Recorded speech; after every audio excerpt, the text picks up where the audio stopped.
こんに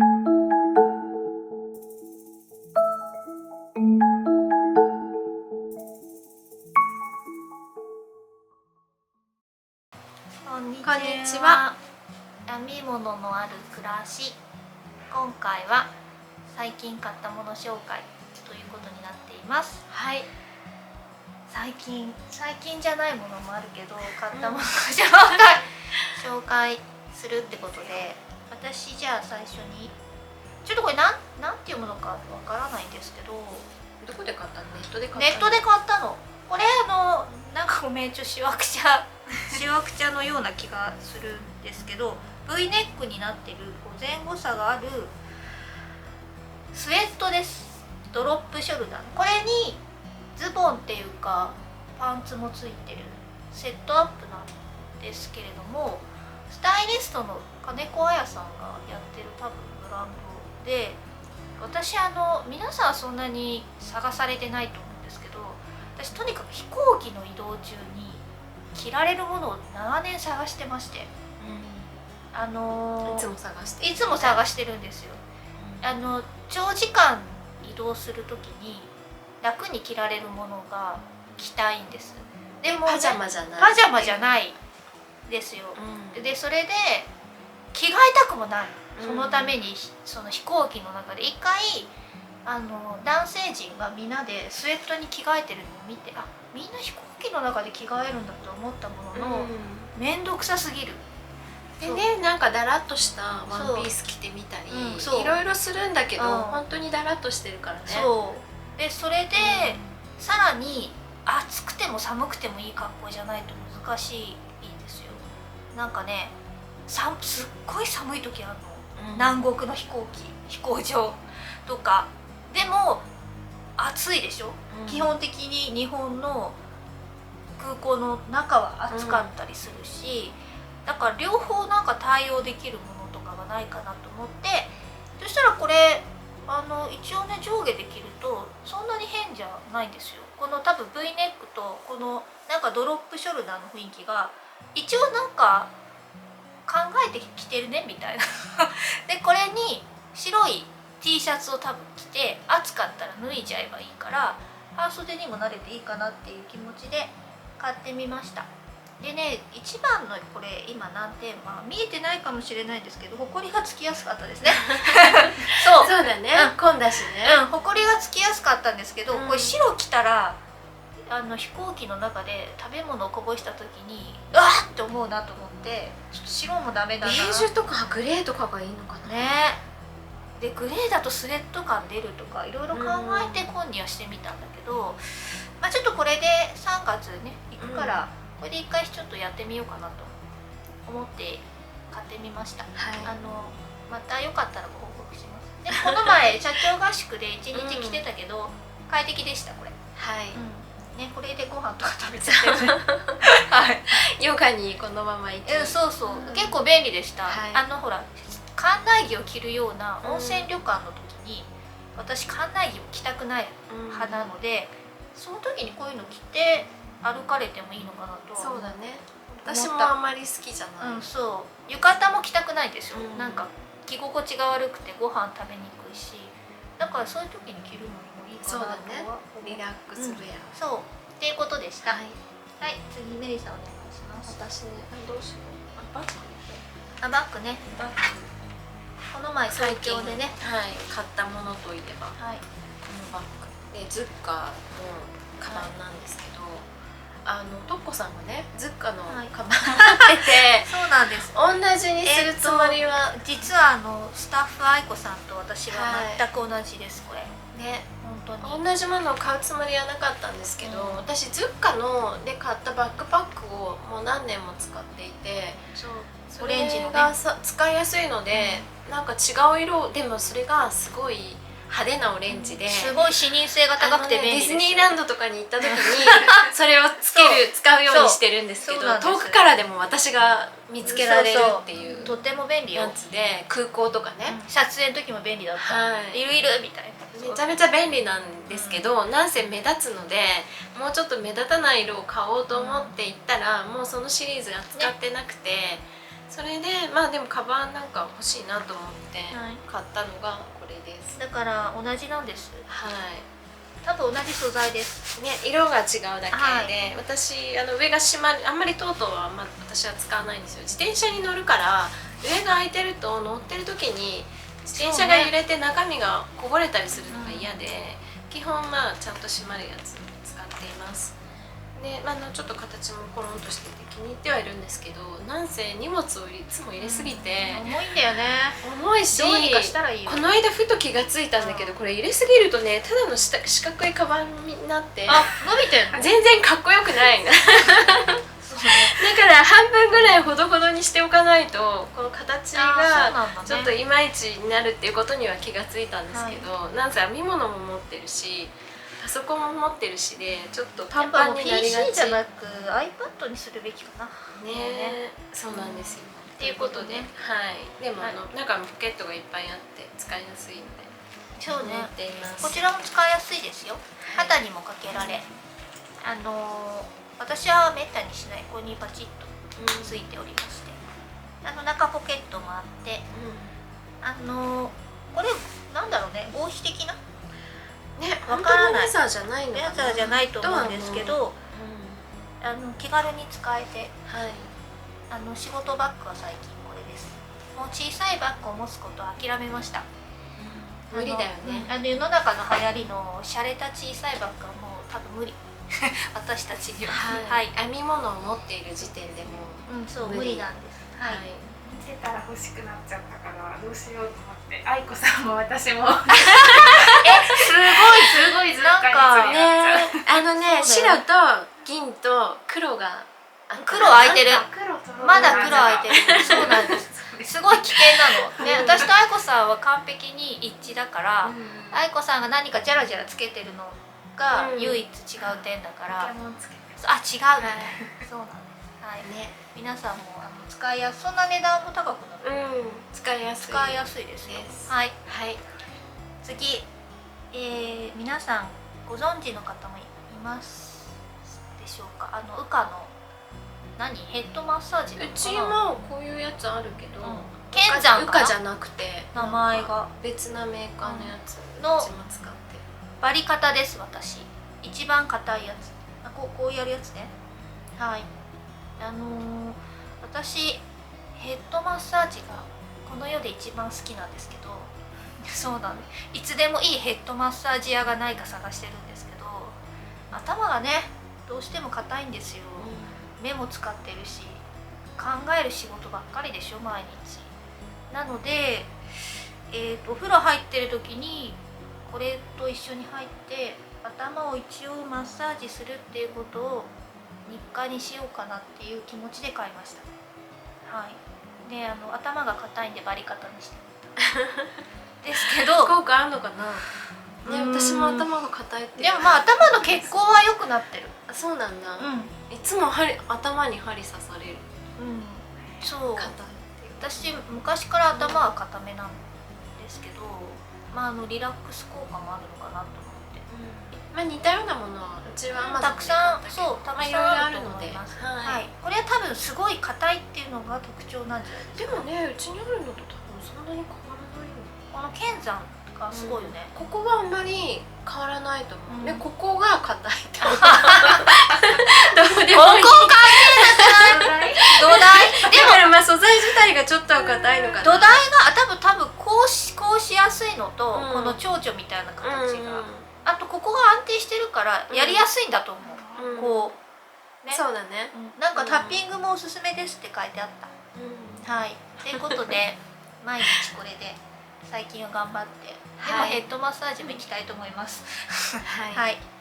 これ脱ぐの？ね、ちょっとでも今日おろしたばっかりだから脱いでもいいかな。はい。最近買ったものといえばスタン・スミスの何なんですかこれ？これ新しいコレクションなんですか？リコンっていうシリーズで、私何年か前にデコンっていうシリーズのスタン・スミスを買ってそれを気に入って履いてたんですけど、ちょっとそろそろボロボロになってきたので新しいの買おうかなと思って、そのデコンっていうのはなんかスタン・スミスってここがかかとの部分が基本的に色が違うんですけど、それは真っ黒とう真っ白と、あと白になんか変な形のかかとの色がついてるやつがあったんですよ、で本当は真っ黒が欲しかったんだけど、もう即座に売り切れて買えなくて、でその白に黒の模様がついてるやつをずっと履いていて、なんかねスタン・スミス真っ黒って珍しくて、なんかファンが多くて、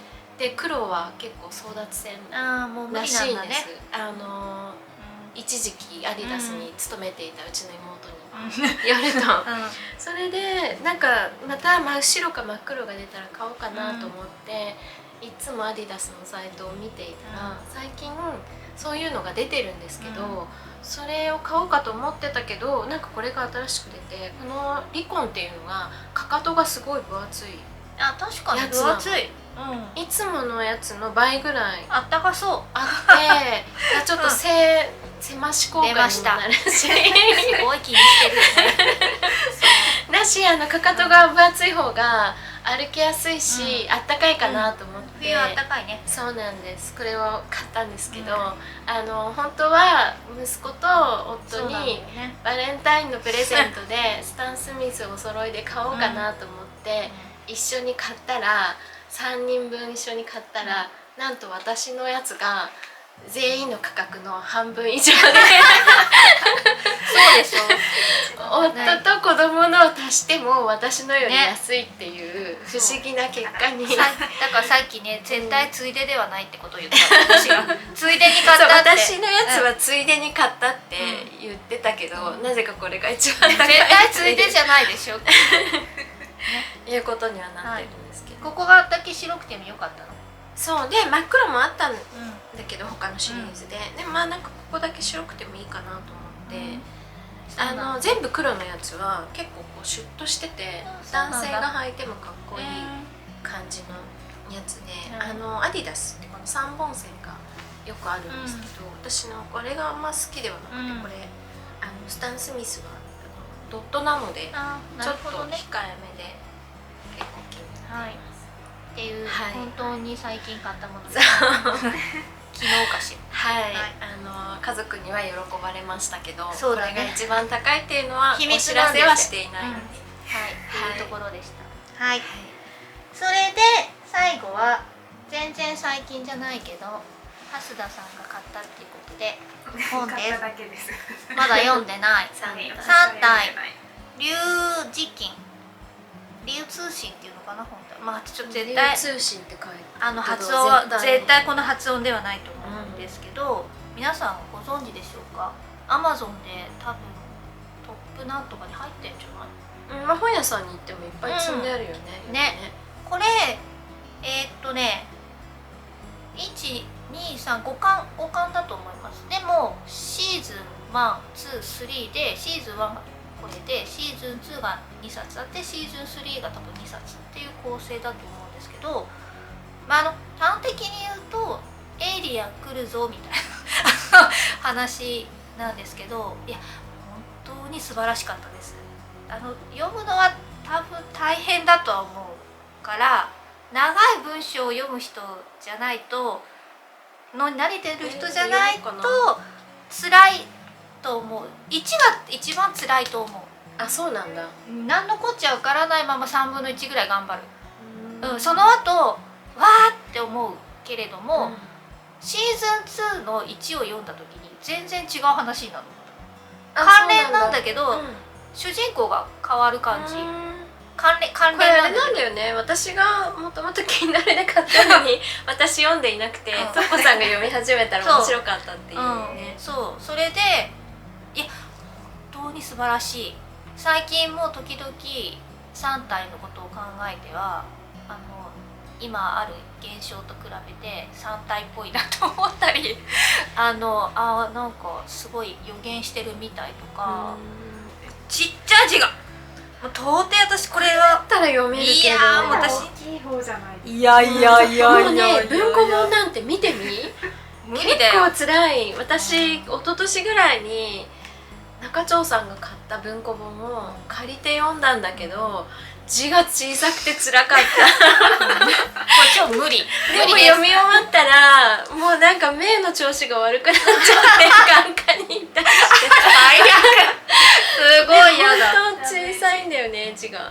そうだね。うんまあ Kindle でどうぞ。はい、Kindle で、ね、老眼の方は Kindle で読まれたらいいと思うんですけど、とてもおすすめです。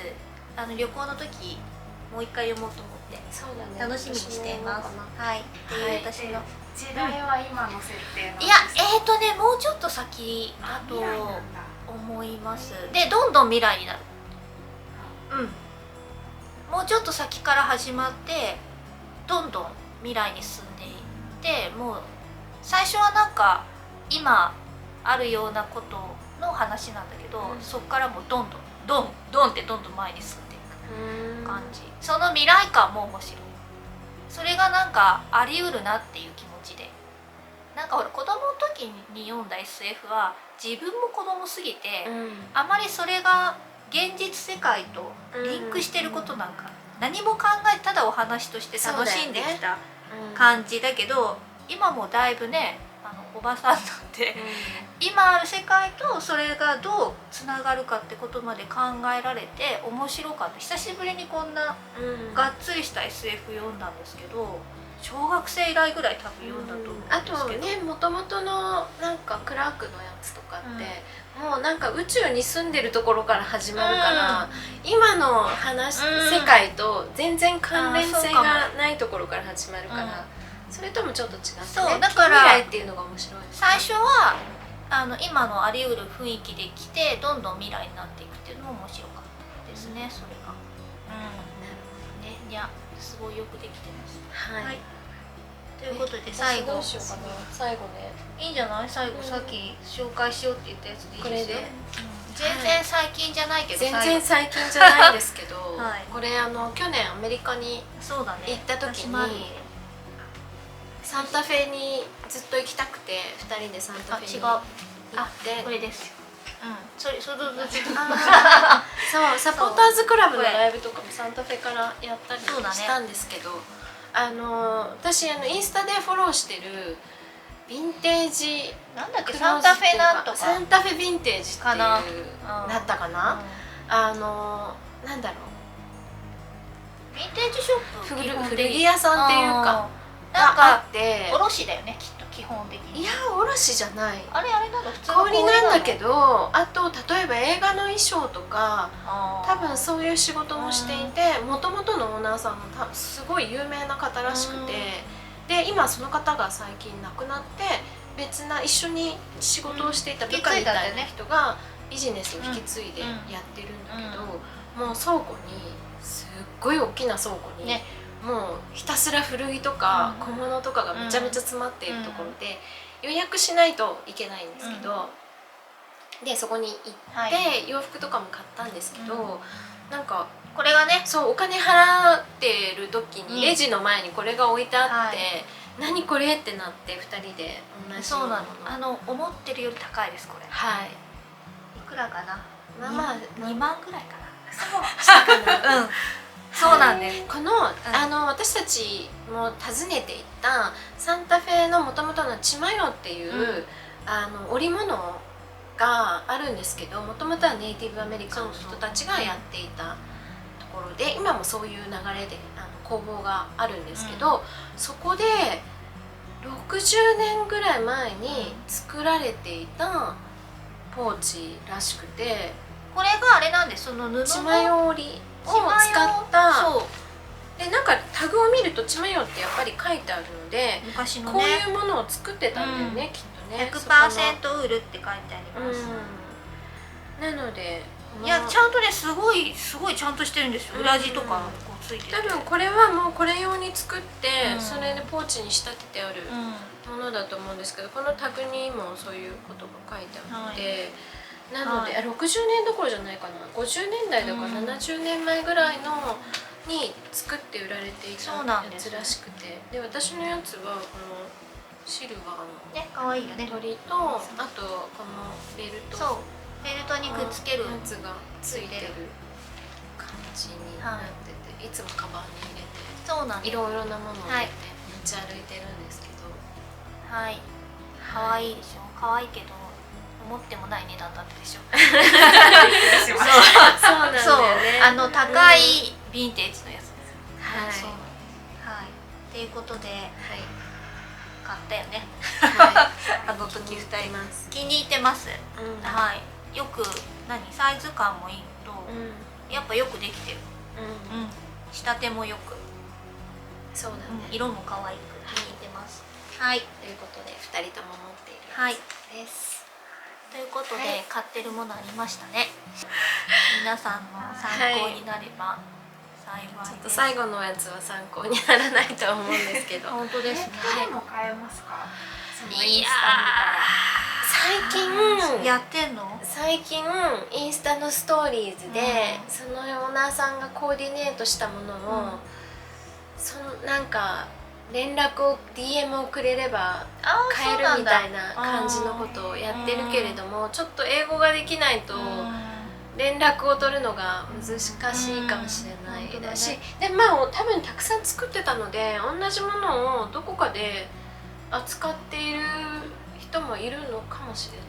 かもしれないってことしか言えないんですけど、はいはいでもそこのお店に行くとまだたくさんあるみたいで、時々インスタのアカウントとかに「あこれあったら私これ欲しかった」みたいなのが載ってたりもしますちょっと色違いとか。そうだね、うんはいじゃあ、はい次はそこで買った古着のジャケットをね、あそうだねはい、はいご紹介したいと思います。はい、はい、ではまた次回で。はいはい。